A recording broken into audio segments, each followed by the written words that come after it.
Hello and welcome back to the Morning Dew. This is Hotspot segment where we get to discuss matters arising and current affairs politically. Now, my two guests today are not new to you. They are people who have expressed their political opinions in the past, and they have done it so well that I felt it necessary to have them on set one more time. This time round, head on head. I have with me Bwana WM and Bwana Kehoro, and we will be getting into the topics that we have, basically looking at what has been happening over the weekend. And it has been quite an interesting weekend because now it seems like the president is determined to be politically active even after his term in office has ended. So what do you think about this? Let's start with you, Bwana Kehoro. Thank you very much, Bwana Kelvin, for inviting me once again here with my good friend WM Murugu, who we happen to share so many things in common. He hails in the constituency where I come from. He was a year ahead of me in the university, so we share so many things in common. The difference between me and him is that he supports losers. I support winners in politics. So I am very happy for that. I'm sure he has something to say about that. And to start on what you have just said about the president is not ready to retire in politics after his exit out of office. I think this is not a new thing.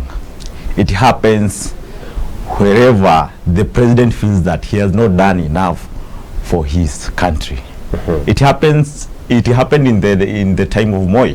If you remember that Moi was still in active politics even after his exit out of office. Moi tried to impose a president for us as the people of Kenya, but we adamantly refused because Moi knew he had not done enough for the people of this country. That's why he wanted to impose for us a weak successor for him to remain relevant. Remember, his famous words were, "We will remember Mzee Moi."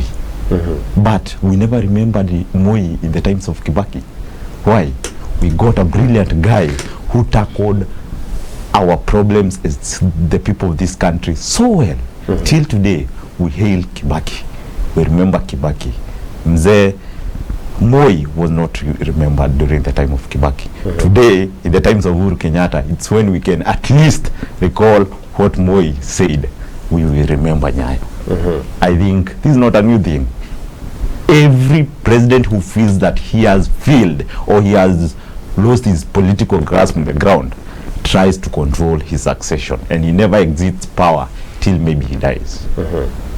Yes, and in a minute we'll be coming back to you, and I would like you to tell us what exactly you mean when you say that the president has failed the people. But for now, Bwana W, what do you think about the president's decision to remain active in politics even after his retirement from the highest office in the land? Okay, thank you very much, Kelvin, and it's another morning. We are here to discuss matter politics in this country because we have an input to ensure that this country continues to grow and to develop. We need to do away with the propagandas. We need to do away with the populist politics. Like, I would like to start by saying that I've never supported Aruza. I always support the winning team. And if by saying that I cannot support a populist who have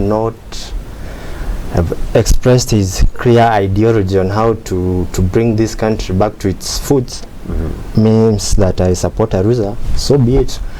But I want to say that the decision by President Uhuru Kenyatta to say that he will not retire from politics, I think it's something that is relevant. He's still young, so to say. So we cannot allow such a brilliant mind to go away.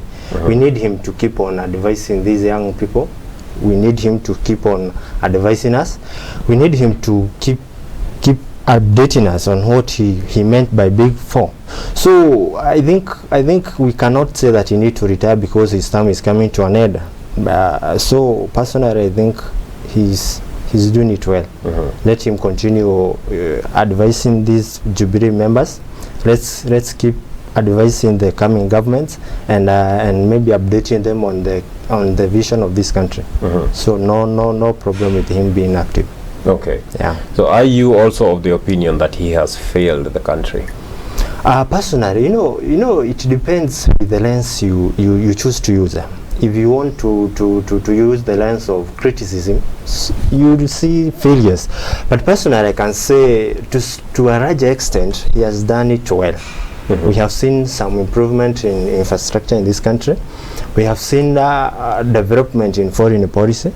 So we cannot say that he has failed this country. Maybe the things that people claim he failed this country, those are common things that happen everywhere in this world. On matter economy, it is in every country in the world that we are struggling with our economy, simply because there was an unforeseen thing that came in. The issue of corona came in, and we never expected it to come. So our budget was diverted to controlling and bringing down the impact of corona. So as a result of that, some things were forgone. So we cannot say that he failed this country. Corona failed this country. Yeah. Bwana Kihoro.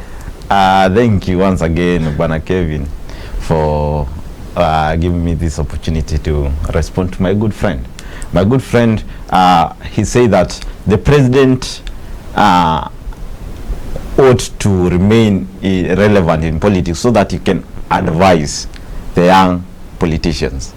And he ends up contradicting himself by saying that to advise the young politicians to bring these countries back. No, he said that, he cannot support an individual who does not have clear vision on how to bring back this country to its feet. So in that way, he admits that President Uhuru Kenyatta have failed the country. So we need a person who will bring the country back to its feet. Because right now, and I agree with him to some extent, that Uhuru Kenyatta have done quite well or better in infrastructure. But look at the cost of his infrastructure projects. What is the cost of the SGR project? I mean, our neighbor, the Tanzania people, are doing it at half the cost of what the Jubilee government have done, headed by Mungai Kenyatta. So Uhuru Kenyatta cannot claim that he have succeeded in infrastructure projects, because if there is failure or there is corruption in those infrastructure projects, then he has failed us. And to do with the economy, the matters of economy are not infrastructure project only. Remember that those infrastructure projects have to really reflect into money. I mean, they are telling us that it will do later on, but people have to feel some warmth in the pocket. Bwana Kelvin, you cannot buy a 6x6 high density mattress yet you are sleeping hungry. I mean, you need maybe a 3x4 mattress, a medium size, and maybe take githeri in order for you to feel comfortable in life. You cannot sleep hungry yet you are sleeping on a 6x6 high density mattress. So to me, Uhuru Kenyatta have failed this country on matters to do with economy. And the backbone of any country is the economy. Remember, we the electorates look at an individual who will bring some sanity in the economy. We don't look for an individual who will come maybe to create international relations, although they are good. We are first of all concerned with our economy as the people. That is it. Oh, let me say this. Yes. You cannot downplay the foreign policy. You know, we cannot live, we are in a global village. So we must ensure we relate well with our neighboring countries. And that's where the foreign policy comes in. So him telling us that the foreign policy is not important, we need to have an agreement with Radan on how we shall export our cash crops. We need to have an agreement with China, on how we are going to have our tea going to China. As a result of that, we are going to have an impact on our economy by having more export, and then we have more income.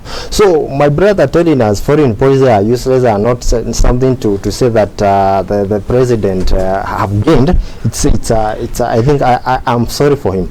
Then telling me that I say that President Uhuru Kenyatta need to advise the young people because he has failed us. No, that is not what I said. I said our economy was affected by the pandemic, and as a result of that, we agree, and nobody should claim that our economy is bad.